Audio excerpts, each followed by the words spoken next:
को संबोधित कर रहे हैं लोकसभा स्पीकर ओम बिरला। प्रोफेसर रामसेवक दुबे जी और जिन्होंने भारतीय संस्कृति, ज्ञान, आध्यात्मिक ज्ञान को देश और दुनिया में पहुंचाने का काम किया,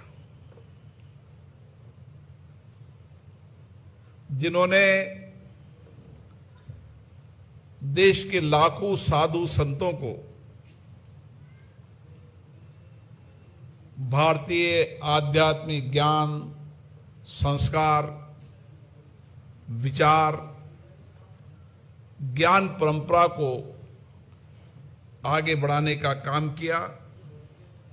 ऐसे जूनागढ़ पिदाश्र के आचार्य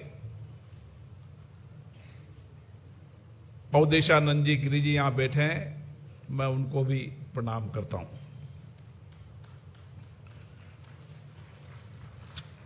उन्होंने निश्चित रूप से अपनी विद्वता से, अपने आध्यात्मिक ज्ञान से भारत की विरासत, भारत की ज्ञान परंपरा और आधुनिकता परिप्रेक्ष्य के अंदर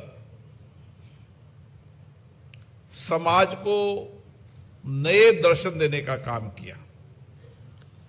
जब आपकी उनकी किताबें पढ़ेंगे, उनके विचारों को पढ़ेंगे, तो आप सभी विद्वानों को जो यहां इस संस्कृत विश्वविद्यालय से आज उपाधि प्राप्त करके निकले हैं, जो देश के अंदर संस्कृत भाषा के ज्ञान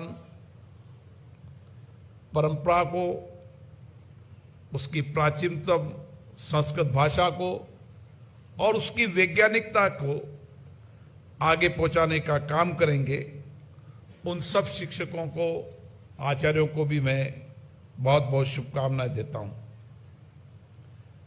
परम पूज्य पद्मश्री नारायण दास जी महाराज की कृपा से इस राज्य के उस समय के वर्तमान मुख्यमंत्री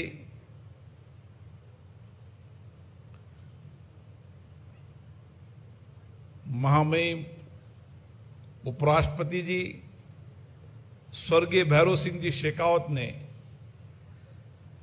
इस विश्वविद्यालय के विचार को रखा और इस विश्वविद्यालय की स्थापना की। आज ये विश्वविद्यालय देश के अंदर भारतीय संस्कृति की भाषा, संस्कृति को और संस्कृत भाषा को देश और दुनिया में पहुंचाने का काम करे। संस्कृत भाषा के बारे में आप सब जानते हैं कि यह भाषा प्राचीनतम भी है, आधुनिकता का परिप्रेक्ष्य भी है और वैज्ञानिकता का भी अनुभव हम संस्कृत भाषा में करते हैं। संस्कृत भाषा से देश की नहीं, दुनिया की अधिकतम भाषाओं का उद्गम स्थल अगर है तो संस्कृत भाषा है। संस्कृत भाषा की विद्वता, उसके एक दोहे के अंदर वैज्ञानिकता का अर्थ निकालना कठिन जरूर है वर्तमान पीढ़ी के लिए, लेकिन जो कुछ भी इसकी ज्ञान परंपरा को आगे बढ़ा रहा है वो निश्चित रूप से भारत की प्राचीनतम ज्ञान परंपरा को आगे बढ़ा रहा है। वो धन्यवाद के पात्र हैं। मेरे सामने गुलाब कोठारी साहब बैठे हैं,